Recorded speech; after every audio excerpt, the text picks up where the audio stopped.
बिहार में बीजेपी का कोई सा नेता ही नहीं, कोई चेहरा ही नहीं है कि बिहार की जनता उन पे भी भरोसा करे और विश्वास करे। हमेशा बीजेपी वाले लोग का एक रहता है कि इलेक्शन से पहले हिंदू मुस्लिम में लड़ाई लगवा दो, ये कर दो, कुछ ऐसा कर दो कि उन लोग भड़क जाए। अगर आपको प्रॉब्लम था तो आप नमाज पढ़ने से पहले ही उनको नहीं बैठने देते, या तो नमाज पढ़ने के बाद आप उनको समझाते कि नेक्स्ट टाइम ऐसा नहीं होना चाहिए। बार बार ये सवाल उठाया जाता है कि मंदिर और मस्जिद में ही पूजा और अर्चना की जानी चाहिए, रोड पे क्यों नमाज पढ़ा जाता है, इसको लेके भी घेरा जाता है। भारत की जनता, हमारे देश की जनता देख रही है कि जो केंद्र की सरकार है किस तरह से लोगों के जज्बात के साथ खिलवाड़ करती है। 8 मार्च के दिन एक बहुत ही दिल दहला देने वाली वीडियो वायरल होती है।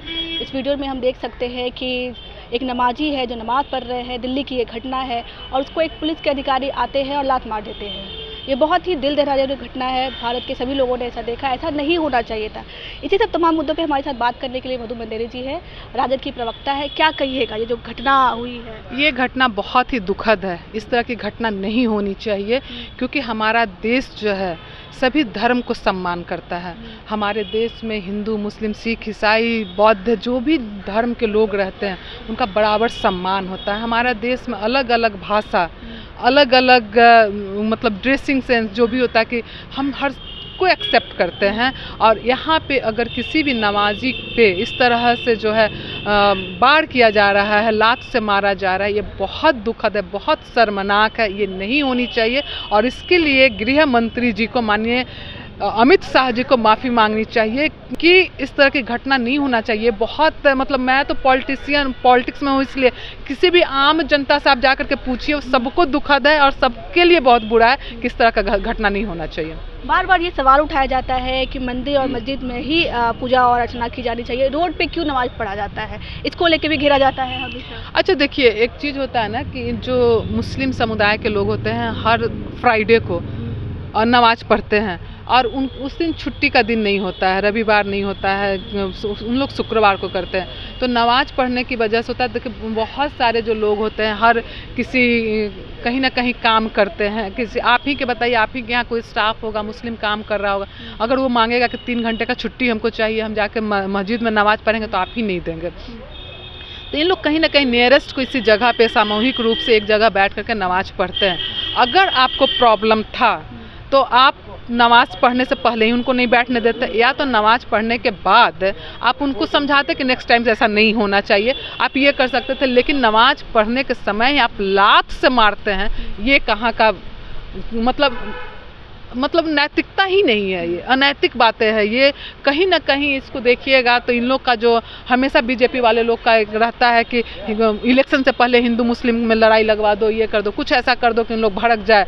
तो कहीं ना कहीं ये एक पिन मारने का काम किया गया है कि मुसलमानों को इस तरह से करेंगे तो ये पूरे देश का मुसलमान लोग एग्रेसिव हो जाएगा, कहीं ना कहीं कुछ होगा, मतलब तो हिंदू मुस्लिम करने का इनको मौका मिलेगा। लेकिन हम मुसलमान भाइयों को बहुत बहुत धन्यवाद देना चाहेंगे कि इतना कुछ होने के बाद उन्होंने शांति कायम रखा, उन्होंने कुछ भी नहीं किया। लेकिन इसके लिए भारत की जनता, हमारे देश की जनता देख रही है कि जो केंद्र की सरकार है किस तरह से लोगों के जज्बात के साथ खिलवाड़ करती है।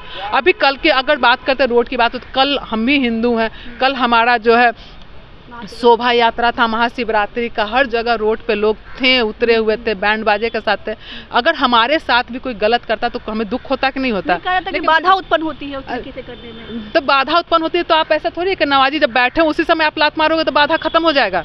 आप या तो पहले यहाँ बैरिकेडिंग कर दो, यहाँ नहीं बैठने दो, या तो फिर बाद में करो। लेकिन नमाज पढ़ते समय लात मारने का क्या मतलब बनता है? उस पुलिस अधिकारी को जो है सस्पेंड कर दिया गया है। आपको क्या लगता है, ऐसा क्या और कठोर कदम उठाना चाहिए कि इस तरह की घटना बाद में ना हो? नहीं, ऐसे कठोर कदम उठाने की क्या बात है, बिल्कुल होनी चाहिए। ये बहुत किसी के साथ भी अगर कुछ भी गलत होता है तो उसके लिए ये गलत है तो गलत है। हाँ, ये नहीं है कि उनके साथ हुआ, किसी के साथ भी होता। अगर हम ही शोभा यात्रा निकालें, हम पे भी लाठी चार्ज कर दिया जाए, लात से मारा जाए, तो हमें भी दुख होता है। जो गलत है सो गलत है, और इसके लिए अमित शाह जी को माफ़ी मांगनी चाहिए। आज जो है अमित शाह की बात कर रहे हैं, आप सभा में आए हैं, पालीगंज सभा में आए, क्या कहिएगा उनके बारे में?